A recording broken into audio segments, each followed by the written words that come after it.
Alright, welcome back into another Dragon Ball Super card game video, and by the title, I'm sure you know what's going on, and, well, I usually don't go over, like, market watches or pricing or anything else like that. I do want to go over buyouts and make a whole separate video, but for this one, it's kind of related to a buyout, but more of the value of the game and where it should be or where it's going to in the long run. And of course, by the title, you already know that I'm talking about Awakened Power Goku.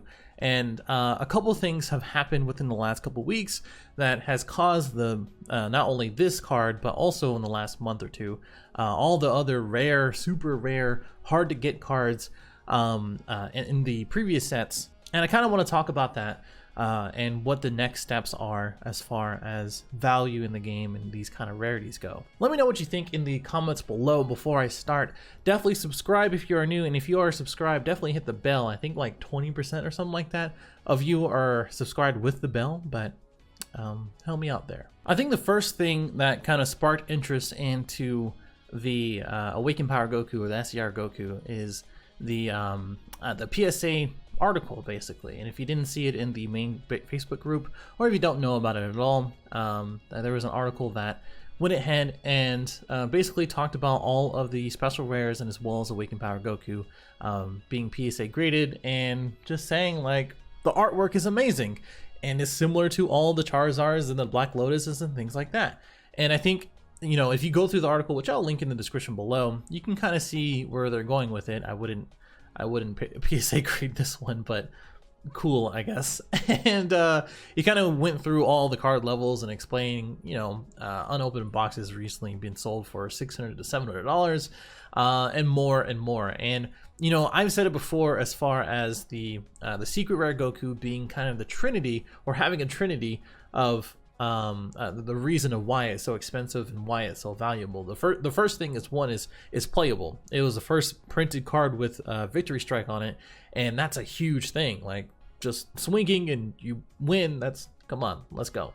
And the second thing is that it was a low print card in which, you know, the tournament power is supposed to be that one single print, or at least a very, very low print, and that was it. There has been no word of having any more printed sets for the tournament power, and I don't think we're even going to have theme boosters in the future. So things like Clash of Fates and limited sets that are going to be in the future might even have the same effect in the very, very long run, depending on the life of the game.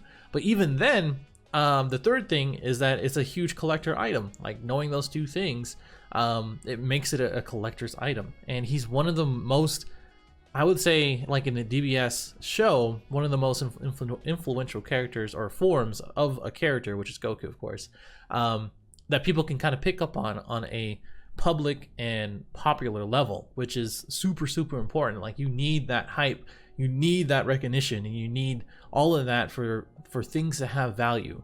You know, like right now, the things that have value in the game are playable cards and things that we can actually use within the game and beat each other with and play, etc. And now, as we, you know, take a look at this article, and as well as the other things we're going to take a look at in a second, it kind of shows that, you know, maybe this artwork and maybe these super rares and maybe these ultra rares and signature rares actually do have value.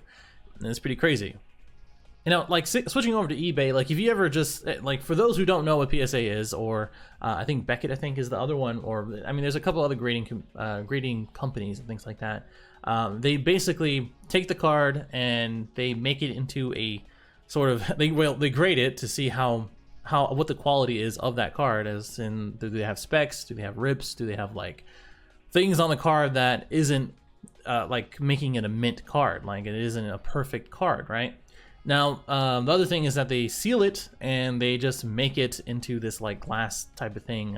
This is a super crude and unfortunate way to explain it, but for those who can explain it a little bit better in the comments, I would highly recommend to do that for me. But the comparison to the Black Lotus, in which I think I spelled it wrong, I don't know. Either way, the Black Lotus, in which the highest grade you can get is 10, and then the next one's 9, etc. 10 is where you want to be, since that's going to be the biggest, the best condition that you can actually get. Obviously, you can see that the Black Lotus is super, super expensive for that same reason, is that I don't really know the background, but it's supposed to be one of the most rarest cards in the game. And from what I understand for the Black Lotus, it's kind of the same things as Goku, in which it was very, very playable. It was, you know, super, super strong. It was very, very low print. I think it was like 1,000 or something like that, or a little over 1,000 that was ever printed. And Magic is a super, super old game. Like, it's back in the 90s, which is honestly super old for a card game.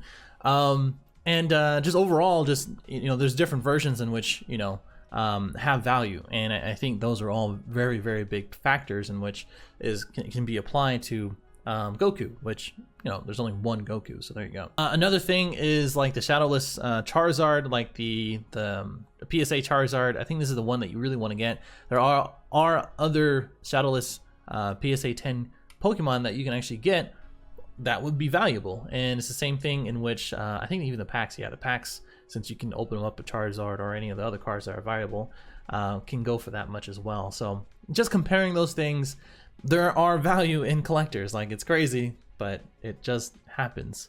Now I think the most recent one that's up right now is this PSA 10 $5,000 secret rare Goku. I don't know, like, I will say I've seen people sell it for like $500-$600 ungraded, and then I think the last reported one was a Beckett one or something like that. That was a little over $2,000 for a PSA 10 graded card, right?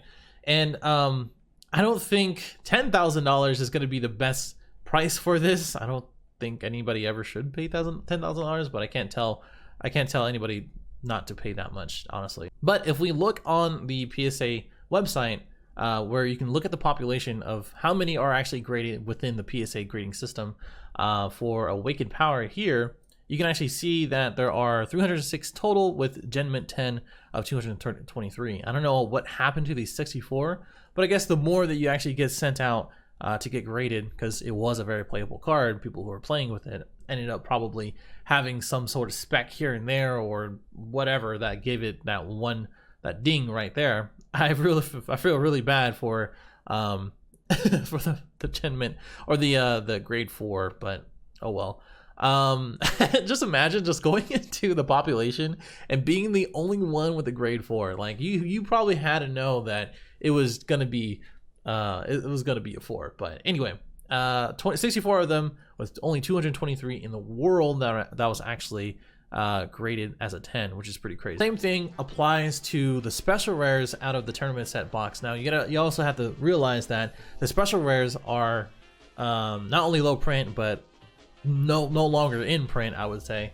But the special rares were the first signature cards for Universe 7 or the tournament power booster box, and having 156 of the Vegeta, 128 for Beerus, 218. Well, 218 of the Goku, the green one, and then 137 of the Frieza. If I had to take a guess, you probably want the Beerus, because that's probably the least amount of graded for in total, and then 74 only compared to 91, 151, and 92 for every other special rare. So I think that's probably the next steps. These are probably going to go up in value as people like outside of the game come into the game and be like, you know what, we want to collect these cards. They look beautiful. They are signatured.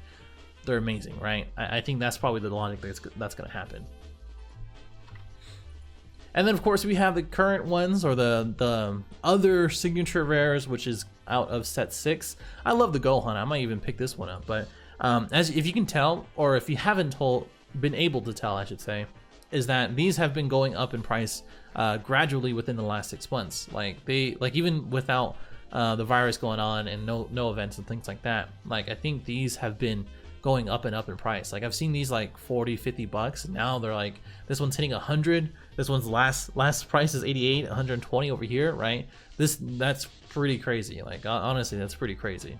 And of course, the booster box here, $800 with only 3 listings with $1,000 right there. I see you, PPG and George.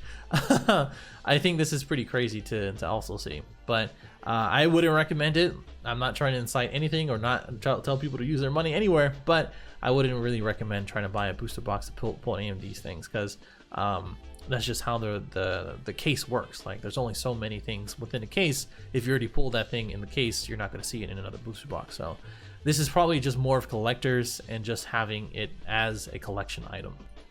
And then of course, the title of the video, in which if you look at the ungraded ones, the regular Unawakened Power near mint on TCG Player, we do have the $150 one, all the way up to $10,000, all these listings here, which is just pretty crazy to see, honestly. Like, I've seen it get all bought out and just have it as $10,000. No one's gonna pay $10,000 for a PSA 10 graded card, like I was saying earlier. But yeah, no, that's all I can really say. Anyway, I just wanted to make this quick video just to get the thoughts about everybody, or from everybody, to see, you know, where are the collectors at? What do you guys think? What about the people who actually just playing the game? Honestly, I'm just playing the game. Collecting cards don't really come across my mind much at all, but it might end up being that way now that there's actually some value in these cards. And I haven't really talked about it as well. Could be another video. But the pull rates are also changing within the game, not only for a value basis, but also just in general, right? People wanted more value in their cards. They're getting it for low pull rates and different rarities, especially having these different full art rare cards, and as well as like alternate art basically throughout the whole thing. So you kind of have to understand where you want to put your money and what do you think the value is when we go into the future of the game, right? And hopefully we do have a very, very bright future. I still believe the card game is too addicting, too good, and the IP is too amazing to kind of let up and drop. And I think in the future we're gonna have a really, really good time. So let me know in the comments below. Subscribe if you're new, like, dislike. I'll see you in the next one.